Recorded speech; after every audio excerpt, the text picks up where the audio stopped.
வணக்கம், welcome to stock vesting channel. இன்னைக்கு நம்ம வந்து இன்ஃபோசிஸ் பற்றி பார்க்க போகிறோம். இன்ஃபோசிஸ் வந்து புல்லிஷாக இருக்குது, ஒரு பிரேக் அவுட் ஆகிருக்கு. அதனால தான் இந்த ஸ்டாக்கை நம்ம இன்றைக்கி எடுத்திருக்கோம். என்ன ஏதுன்னு சொல்லி நம்ம போய் சார்ட்டில் டைரெக்டாக பார்த்துடலாம் வாங்க. tradingview.comல இருக்கும் இன்ஃபோசிஸ் லிமிடெட் டே சார்ட். முன்னாடி ஜஸ்ட் ஒரு மந்த்லி சார்ட்டில் நான் போகிறேன் பாருங்கள். இந்த மந்த்லி சார்ட்டில் பாருங்கள், இதுதான் இதனுடைய ஹையஸ்ட் லெவல். இந்த மாதம் பார்த்தீங்கன்னா இந்த லெவலில் வந்து கொஞ்சம் பிரேக் அவுட் ஆகிருக்கு. அது வந்து இப்போ சமீபத்தில் ஆகிருக்கு. அது என்னன்றதை இப்போ பார்க்கலாம். இந்த இந்த பர்பிள் கலர் பாக்ஸ் பார்க்குறீங்களா, இது நான் வந்து எப்பயோ போட்டது. ஆக்சுவலாக இதுதான் இதனோட லெவல்ஸ். இதுக்குள்ளே தான் ரொம்ப நாளாக இது ட்ராவல் ஆகிட்டு இருந்தது. இப்போ லாஸ்ட் மந்த் தான் கொஞ்சம் பிரேக் அவுட் ஆச்சு இந்த லெவலில் இருந்து. இப்போ நான் சொல்கிறது என்னென்னா, இந்த ஹையஸ்ட் அதுக்குன்னு ஒரு உச்சம் இருக்கு இல்லைங்களா, அந்த 1800 900 இந்த ரேஞ்சை பிரேக் அவுட் ஆகிருக்கு. இதை பற்றி தான் இன்றைக்கி ஸ்டாக்கில் நம்ம விரிவாக பார்க்க போகிறோம். இந்த வீக்லியில் போய் பார்க்கலாம். வீக்லியில் பார்த்தாலும் பார்த்தீங்கன்னா உங்களுக்கு இங்கே தெளிவாக தெரியும். இப்போ நான் சொன்ன மாதிரி இந்த ரேஞ்ச் லைக் 1360 to 1630 இந்த 280-300 ருபீஸ்க்குள்ளே தான் இது இப்படி ட்ராவல் ஆகிட்டே இருந்தது. இப்போ சமீபத்தில் மிட் ஆஃப் ஜூலையில் தான் இது வந்து கிட்டத்தட்ட வந்து ஒரு பிரேக் அவுட் ஆச்சு. அதாவது இந்த லெவல் விட்டு மேலே போச்சு. நான் கூட வந்து கொஞ்சம் இங்கே மேலே போயிட்டு திரும்ப கீழே வந்த மாதிரி வரும்னு பார்த்தேன். பட் ஆனால் அது என்ன ஆச்சுன்னா, இதனுடைய உச்சம் இருக்கு பாருங்கள் 1900 இந்த ரேஞ்சில் போய் தட்டி இந்த கடந்த ஒரு 3 வாரமாக திரும்ப கீழே தான் வந்துச்சு. பட் இப்போ என்ன ஆயிருக்குன்னா, லாஸ்ட் 2 வீக்ஸாக திரும்ப ஒரு ரிவர்சல் சிக்னல் கிடச்சிது. சரி, இப்போ வீக்லியில் நம்ம பார்த்துட்டோம். இப்போ டெய்லியில் இது உண்மையாகவே பிரேக் அவுட் ஆயிருக்கா இல்லையா அப்படிங்கிறத இப்போ நம்ம பார்க்கலாம். இப்போ இது டெய்லி சார்ட். இப்போ உங்களுக்கு வந்து விரிவாக தெரியும். இன்ஃபோசிஸ் வாங்கி வச்சுருக்கவங்க நிறைய பேருக்கு இந்த ஃபீலிங் இருக்கும். இந்த ஸ்டாக் வந்து இந்த 1300 1600 தான் இருக்குது. ரொம்ப நாளாக கிட்டத்தட்ட அது எங்கேயுமே மூவ் ஆகலை அப்படின்ற ஃபீலிங் நிறைய பேருக்கு இருந்திருக்கும். பெரிய லாங் டேர்ம் இன்வெஸ்டர்ஸ்க்கெல்லாம் வந்து அது அப்படியே வச்சுருந்துருப்பாங்க. மேபி டிவிடெண்ட் அந்த மாதிரி விஷயங்கள் மட்டும்தான் அவங்களுக்கு பெனிஃபிட் கிடச்சிருக்கும். பெரிய மூவ்மெண்ட் இருந்திருக்காது. பட் மேபி ஸ்விங் ட்ரேடர்ஸ்க்கு இங்கே வாங்கி இங்கே விற்று இந்த ரேஞ்ச் கரெக்டாக தெரிஞ்சவங்களுக்கு, இதனுடைய ஃப்ளோ தெரிஞ்சவங்களுக்கு 1300 வந்தால் என்ட்ரி கொடுப்பாங்க, 1600 வந்தால் எக்ஸிட் கொடுப்பாங்க.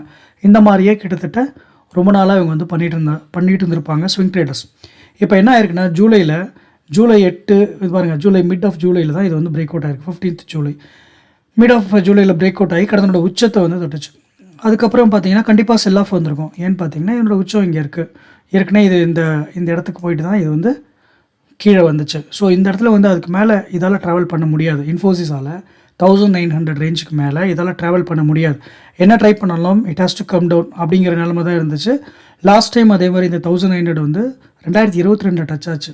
அதுக்கப்புறம் டச்சே ஆகலை, கீழே வந்தது. இப்போ 2 வருஷம் கழித்து இப்போ 2024 இப்போ டச் ஆச்சு ஜூலை எண்டில். பட் ஆனால் வழக்கம் போல் அது கீழே வந்துச்சு. பட் இந்த வாட்டி என்ன ஸ்பெஷல்னால், ரொம்ப கீழே வராமல் பாதிலே ரிவர்ஸ் ஆகி போச்சு. இப்போ நம்ம இந்த ஸ்டாக்கை இன்றைக்கி ஏன் பார்க்குறோன்னு சொல்லி பாருங்கள். நேற்று திரும்ப இந்த லெவலுக்கு வந்துச்சு. நிறைய பேரோட எக்ஸ்பெக்டேஷன் திரும்பி கீழே வரும் அப்படின்னு நினச்சோம். பட் இன்றைக்கி டேட்டுக்கு 28th ஆகஸ்ட் இது 28th ஆகஸ்டோடைய ட்ரேடிங் டே. 28th ஆகஸ்ட் பார்த்திங்கன்னா இந்த லைனுக்கு மேலே ஓப்பன் ஆகி மேலே க்ளோஸ் ஆகிருக்கு. கிட்டத்தட்ட 1896 1900 வச்சுக்கோங்க, 1940 950 ரேஞ்சுக்கு போயிருக்கு. சரிங்களா, இதுதான் வந்து பிரேக் அவுட். இதுதான் வந்து உங்களுக்கு கிளியரான பிரேக் அவுட். ஓகே, ஸோ இதனால தான் இந்த ஸ்டாக் நான் இன்றைக்கி எடுத்திருக்கேன். இப்போ இன்ஃபோசிஸில் என்ன நடக்கும் அப்படின்னா, 2-3 பாசிபிலிட்டிஸ் நம்ம பார்க்கலாம். பாசிட்டிவாக திங்க் பண்ணோன்னா, இது நல்ல பிரேக் அவுட் ஆகிருக்கு, திரும்ப மேலே போய் இந்த வாட்டி ஒரு 2000 போய் டச் ஆகுமா அப்படின்றது பாசிட்டிவ் நோட். டவுட்ஃபுல் நோட் என்னென்னா, திரும்ப நாளான்னைக்கு இந்த வீக்குள்ளே இந்த இடத்துல திரும்ப தடுமாறி கீழே வருமா. ஏன்னா நிஃப்டி வந்து அதனுடைய உச்சத்தில் இருக்குது. அதாவது it has touch the new level height. 25,000 பாயிண்ட்டுக்கு மேலே அது புது ஒரு ஹைட்டை தொட்டிருக்கு. அதனால கூட இதெல்லாம் மேலே போயிருக்கலாம் அப்படின்றது ஒரு டவுட்ஃபுல் நோட்டில் நம்ம இதை கொஞ்சம் வாட்ச் தான் பண்ணணும். இங்கே எதுவும் நம்ம முடிவு எடுக்க முடியாது. ஏன்னா இது வந்து கரெக்டாக ஒரு நாள் தான் இருக்குது பிரேக் அவுட் ஆகி.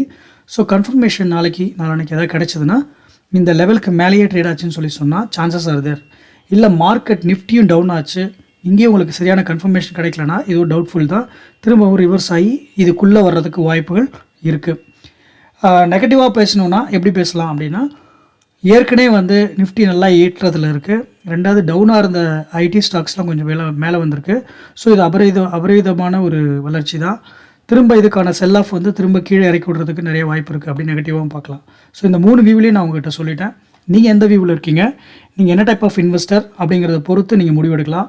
ஏன்னு கேட்டிங்கன்னா, இப்போ நான் எதுக்கு சொல்ல வந்தேன்னா, ரொம்ப நாள் லாங் டேர்ம் இன்வெஸ்டர், அதாவது ஒரு ஸ்விங் ட்ரேடுக்காக என்ட்ராகி பெரிய ப்ராஃபிட் இல்லாமல் இந்த இடத்துல எங்கேயா சிக்கி இந்த மிடில் இந்த ரேஞ்சில் யாராவது எங்கேயா வாங்கியிருந்தாங்க அப்படின்னா அவங்களால வந்து கீழே வரப்பையும் முடிவெடுக்க முடியாது, இந்த கொஞ்சம் தூரம் போகிறப்பையும் முடிவெடுக்க முடியாது. ஸோ இந்த ரேஞ்சுக்குள்ளே ட்ராவல் ஆகும்பொழுது நடுவில் வாங்கினவங்களுக்கு மேலே போனாலும் விற்க மனசு வராது, கீழே வந்தாலும் பயந்துகிட்டு இருப்பாங்க. ஸோ இதுக்குள்ளேயே ட்ராவல் ஆகிட்டு இருந்தவங்களுக்கு இது ஒரு நல்ல ஒரு ஏற்றம். அவங்களுக்கு இங்கே ஒரு ஏற்றம் வந்திருக்கும். ஸோ அவங்க வந்து பயந்துக்கிட்டு செல் ஆஃப் பண்ணுறதுக்கு வாய்ப்புகள் நிறையா இருக்குது. சரிங்களா? சரி, இப்போ லாங் டேர்ம் இன்வெஸ்டர்ஸ் இதெல்லாம் வந்து நாங்கள் வந்து 900 ரேஞ்ச் இல்லைனா வந்து டியூரிங் கொரோனா 600, 700, 500 ரேஞ்சிலலாம் வாங்கினவங்களுக்குலாம் அவங்களாம் அப்படியே டிவிடெண்ட் வந்துட்டுருக்கோம், அவங்க மான கீப் ஆன் இன்வெஸ்டிங், அது மானம் போட்டோம் அப்படின்னு கண்டுக்காமல் இருக்கிறவங்களுக்கு ஒரு பிரச்சனையும் இல்லை. அவங்க வந்து they'll be already sitting on profits and cash.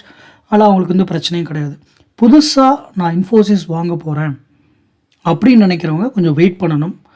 இல்லை ஏற்கனவே நான் வாங்கியிருக்கேன், இன்னும் கொஞ்சம் நான் வாங்கி நான் ட்ராவல் பண்ணணும் இந்த புல்லிஷில் அப்படின்னு நினைக்கிறவங்களுடைய சொந்த விருப்பம். நீங்கள் என்ன முடிவு வேணால் எடுக்கலாம். பட் நான் யாரையும் ரெக்கமெண்ட் பண்ணலை, கம்பல் பண்ணலை. பட் என்ன நடந்திருக்கு இன்ஃபோசிஸில் அப்படிங்கிறத நான் வந்து உங்களுக்கு தெளிவாக சொல்லியிருக்கேன். பட் 28th ஆகஸ்ட் இது வந்து ஒரு பிரேக் அவுட் ஆகியிருக்கு. இதனால் நம்ம இதை வந்து கீனாக வாட்ச் பண்ணணும். இதுதான் என்னுடைய கருத்து.